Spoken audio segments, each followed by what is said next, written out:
Welcome to MiConvert. In this tutorial, I will show you how to convert USDC files to 3DS format, completely free and online.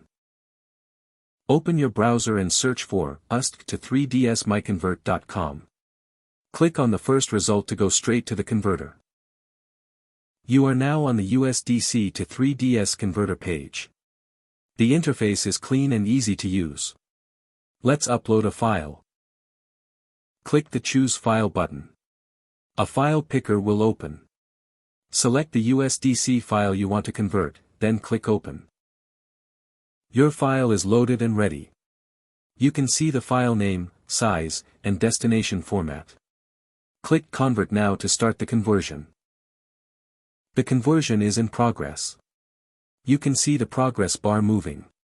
This usually takes just a few seconds. Done. Your file has been successfully converted. Click Download to save the 3DS file to your computer. That's it. Visit MiConvert.com for more free conversion tools. Subscribe for more tutorials. Thanks for watching.